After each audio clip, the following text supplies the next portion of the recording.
말씀은 신명기 5장에서 6장까지 말씀입니다.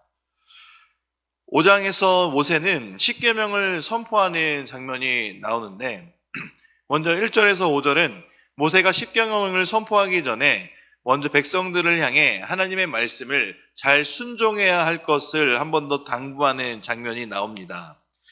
무엇보다 모세는 선포하고자 하는 하나님의 말씀의 성향에 대해 강조하는데 율법과 규례는 듣는 자들로 하여금 순종하도록 하기 위해 주어진 것이고 이 율법과 규례들은 하나님이 직접 주신 것으로 사람들이 만든 법이 아닌 것을 명확하게 밝히고 있습니다.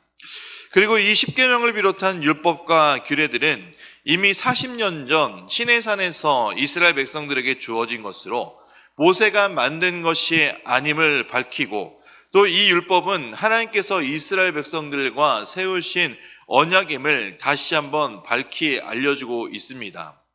왜냐하면 모세 앞에서 그의 설교를 듣는 이스라엘 백성들의 대다수는 시내산에서 율법이 수여되어졌을 당시 이 세상에 없었거나 아주 어렸었기 때문입니다.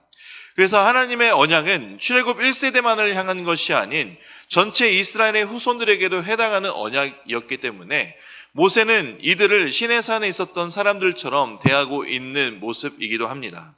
이것은 이스라엘 공동체가 존재하는 한 모든 이스라엘 자손은 바로 하나님과 맺은 언약, 이 시내산 언약을 준수해야 한다라는 사실을 다시 한번 일깨워주고 있는 것입니다.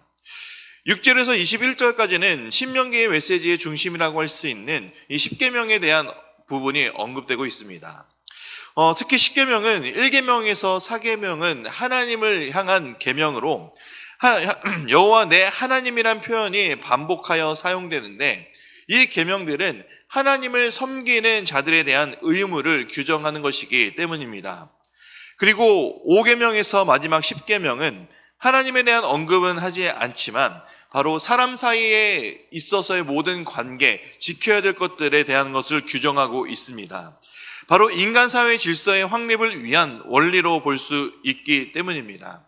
그래서 십계명은 여호와 내 하나님으로 시작하여 너의 이웃으로 막을 내리는 것이 특징이라고 볼 수 있습니다.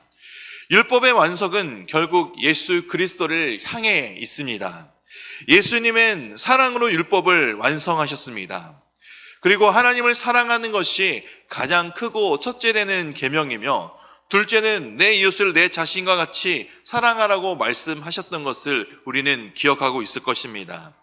하나님의 율법은 어찌 보면 죄인된 인간이 지킬 수 없는 것처럼 보이기도 하지만 하나님을 사랑하는 그 사랑은 가능하게 된다라는 것을 우리는 볼 수가 있는 것입니다.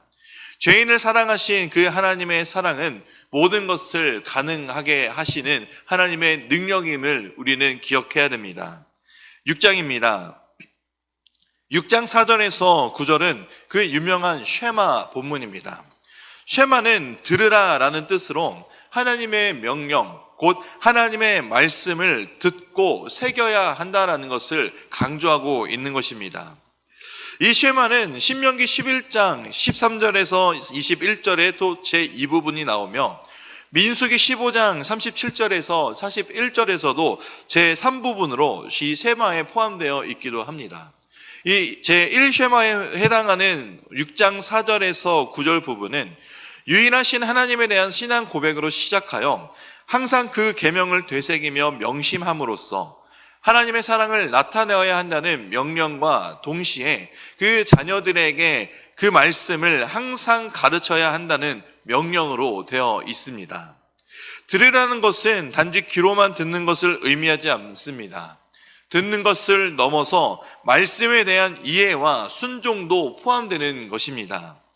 이것은 하나님의 백성이라면 하나님의 말씀을 삶의 척도로 삼고 살아야 하는 것인데 그러기 위해서는 늘 하나님의 말씀을 가까이 해야 하는 것입니다.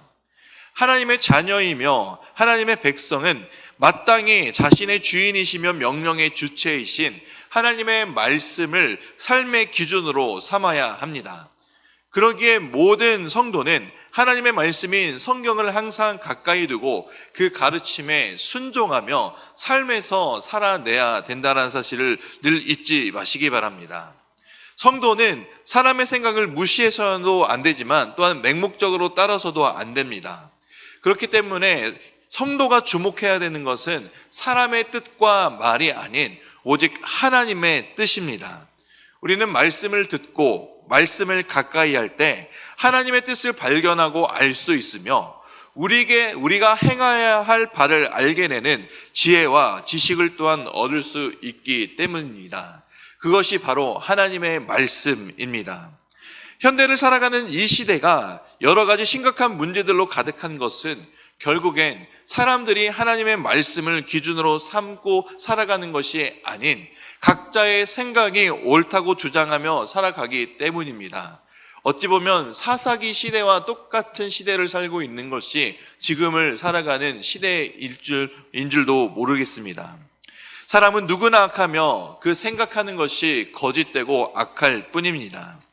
그러나 모든 말씀의 근본과 정신을 하나님 앞에 둔다면 우리는 이 세상을 바로 하나님의 사랑으로 살아내며 악한 것으로 살아가는 것이 아니라 나보다 남을 더 낮게 여기는 하나님의 사랑으로 살아갈 수 있게 될 것입니다. 말씀의 근본과 정신은 바로 하나님을 사랑하는 것입니다. 오전에서 너는 마음을 다하고 뜻을 다하고 힘을 다하여 내 하나님 여호와를 사랑하라 라고 선포하고 있습니다. 이것이 바로 핵심입니다. 율법과 말씀의 핵심의 근본, 그것은 바로 하나님을 사랑하는 것입니다. 하나님을 사랑하기 시작할 때 하나님의 말씀을 더 사모하게 되며 또한 하나님의 말씀대로 순종하며 살아가게 됩니다. 그리고 마음과 뜻과 힘을 다한다는 것은 결국 자기 자신을 버린다라는 의미이기도 합니다. 예수님이 자신의 모든 것을 버리시고 죄인을 구원해 주셨듯이 우리도 우리의 모든 자아를 다 내려놓고 오직 하나님의 말씀이 우리의 생각과 마음과 삶을 지배할 수 있도록 우리의 삶을 주님의 말씀 앞에 내려놓아야 합니다. 우리는 우리 자신을 다 버리고 잃어버림으로 하나님의 풍성함이 채워지는 것을 느껴야 합니다.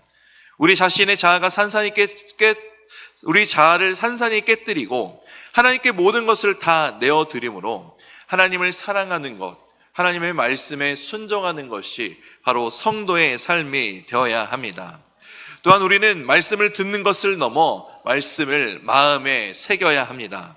마음에 새기다라는 것은 돌 같은 것에 글과 이름을 새기듯 하나님의 말씀을 우리의 마음 위에 새기는 것을 의미합니다.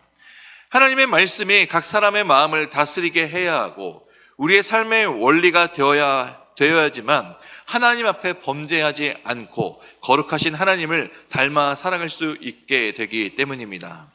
하나님의 말씀을 듣고 새김으로 나 자신이 먼저 하나님을 사랑하고 말씀에 순종하는 삶을 살아감을 통해 우리 자녀들에게도 또 자손들에게도 하나님의 말씀을 들려주고 새기도록 계속해서 가르치고 신앙을 전수해야 합니다.